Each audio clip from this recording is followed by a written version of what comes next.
I didn't know what to do now that I was here. Without warning, I was pulled from my thoughts when I felt something touch my shoulder. I spun around, almost screaming out loud. However, my eyes recognized the figure crouching behind me. It was the old woman. Victoria's mother. She had followed me down here.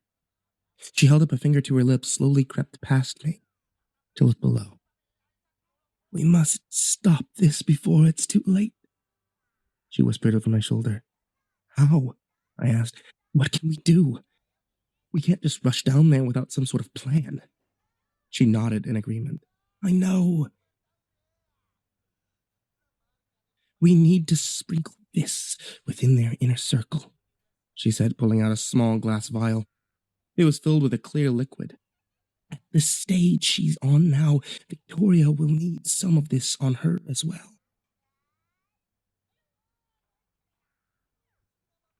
That's it? I asked sourly. That's the plan? Yes, she replied, returning her gaze below.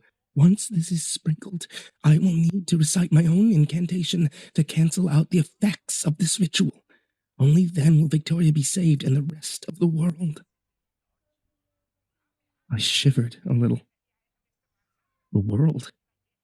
You never did mention what would happen if that child was born. Nothing good, I assure you. But that will not happen. Listen, I have a plan.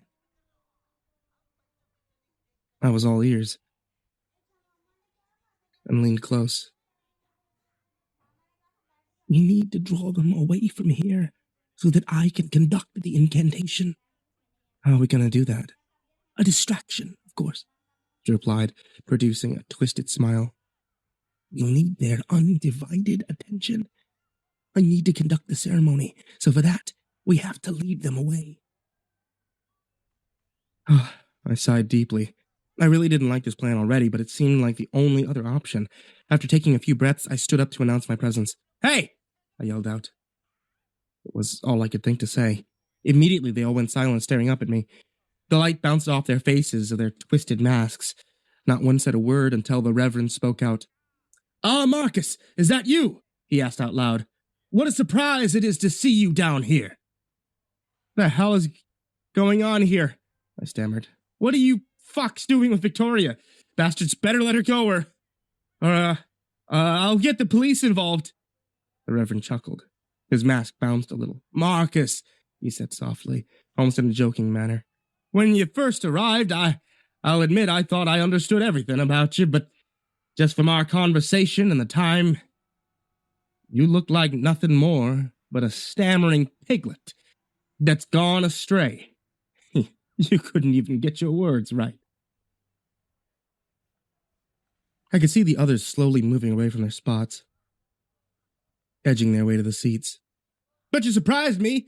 With your bold antics, you sneaked into our congregation room, attempted to steal one of my members' rings. Yeah, I know about that, he continued. My eyes lit up. How could he have known? You even warmed up to Victoria, convincing her to leave all this and her family behind. Now that, my boy, is something. Tell me, I know you're sick of seeing everyone suffer like your grandmother or even your mother that passed away when you were young. I was dumbstruck. How did he know all of this? He couldn't have. He continued. All those people out there in the world as well, suffering, doing so unnecessarily. And for what reason? But for what he wants, he said, pointing upward. With Lanius, though, we can reshape this world. He'll reshape everything in his image, erase all that pain, all that suffering. Everything will be set right the way it should be. Why not be willing to join him in this transformation? I could see the other members drawing closer up to the stairs. Think about it, Marcus. Are we really that bad of people? Look at yourself. What have you really believed in that you could not hold on to? Join us down here. Be a part of that new world, a new direction. You're already halfway there. You got what you need on you right now. So why not come down the path fully? He said, lifting up his hands. Victoria's suffering right now. But when this is all over, she won't anymore. You can even be with her in the new world. Is that what you want? Isn't it? My eyes glanced over at Victoria. Still gasping in pain, her eyes clenched painfully shut. I listened as she let out another horrific wail. I could see an impression of something moving around in her, pressing upward against her skin. My voice was lost. I was unable to say anything. This bastard was crazy. They all were. However, if that truly was the case, why was I so hesitant? Was there a part of me that was wanting this, that believed in this? Immediately, the old woman stood up to reveal herself. Poisonous words never fail to excrete from your mouth, you sniveling snake, she hissed. Who's up there with you, Marcus? Who do you think, you foul bastard? Carolina, he said, surprised. I must admit, I am a bit shocked to see you still living. I must ask how you managed to escape the gaze of Linnaeus. Wouldn't you like to know? You're not the only one who can conjure up a spell or two. Right. Well, yeah, always were an unpredictable one, Carolina. I truly was heartbroken when I learned you weren't fully on board with us. She scoffed at this. So, Marcus, what will it be? He asked, returning his attention to me. I glanced over to see the old woman's eyes gleaming at me from the shadows. She shook her head in dismay, mouthing something softly. I couldn't hear her words, but I could make out the last word escaping her lips. Lies. No, I said softly. Come again. I said no, you satanic fucks. He sighed, dropping his arms. Oh, that's too bad, son. He gestured with his head to the others, who immediately sprang up the stairs. Move it, the old woman yelled, bolting down the tunnel we both entered from. I was surprised that she was even able to move at such a speed without wasting time. I quickly hurried behind her. I could hear their footsteps, echoing, following us. I didn't know where I was going. There's nothing but endless void before me. I felt my feet trip again a few times as I went. My lungs were burning, begging me to stop, but the adrenaline pumping through me must have kept me going. Eventually, we reached the other chasm with all the tunnels. We need to split them up. Try to lose them in the best manner you can, she said in deep breaths. I was half out of breath myself, barely catching what she was saying. Without hesitation, she ran off into the tunnels on the left. I took the hint and darted down the nearest one to my right. On the inside? I hoped that I hadn't chosen the one with the dead end. The tunnel itself was very tight. I felt the sharp edges of the walls scrape against my forearms a few times before I pressed forward. Thinking quickly, I pulled out my phone, using its light to help guide the way. Ahead of me, my eyes made out what I had dreaded would happen. I had reached a dead end. Shit! I yelled out. There was no way I could turn around, not if they were following me. However, I was surprised to find the walls wasn't like the tunnel's uneven texture. Looking closer, it appeared to be a type of door. Still made of stone, but it was smooth. It had markings engraved along it. I couldn't make it out, but the light of my phone revealed a familiar sight. I could see a small indent with a symbol etched into it. It was similar to the one on the congregation room's doors. The finger, I thought out loud. I reached into my pocket trying to find it. Behind me, I could hear the clapping of footsteps gaining on me. I struggled to pull out the damn thing, and when I did, I pressed it up against the indent and twisted. At first, nothing happened. But soon the door began to move.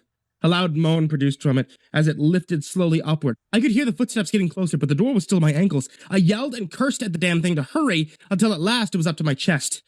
Good enough for me. I was ready to bolt through the opening when suddenly I was tackled from behind. The force from the tackle sent me forward along with my attacker. We both rolled into the room, sliding away from each other. I landed crudely, banging my knee and elbow in the process. It wasn't until I looked up that I caught the scent of something putrid in the air. The room we entered was colder than the other areas and seemed to be darker. My impaired vision must have amplified my senses of smell because I was completely appalled by it. It was as if something had been decaying, or rather, many things had. Under my hand, I felt something hard poke me. I couldn't see the object clearly, but I felt how smooth it was, almost too perfect. Around it, I felt other objects with the same feeling. I wanted to use my cell phone, but I couldn't find it.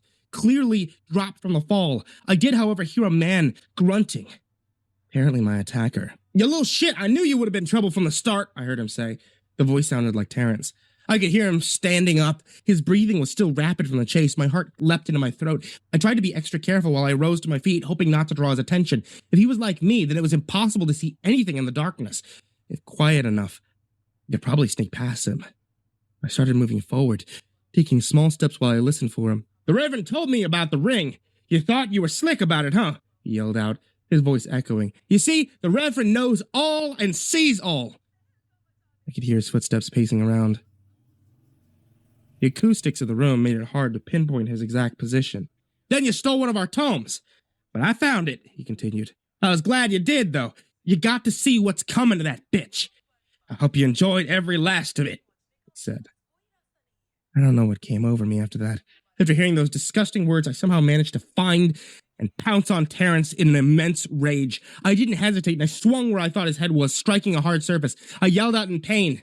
It was his mask that I struck. He laughed, rendering a strong blow into my stomach. I felt the wind painfully rip its way from my mouth. Afterward, he pushed me away, which sent me falling on my back. I felt the sting of something hard press itself against me. I reached behind for the object and my eyes lit up. Immediately after his hands grabbed at my legs to pull me closer, still in pain, I kicked at him and pulled out the object from below. I cocked it, aimed in his direction, and pulled the trigger. A flash of light lit up the entire area for a split second, followed by a loud bang. The noise echoed throughout the chasm and beyond. The flash of light was enough for me to locate my phone. I grabbed at it, pushed a button, and aimed it in front of me. I could see Terrence in the illumination, gripping his arm in pain. The blood from his wound dripped onto the ground. You little... he croaked,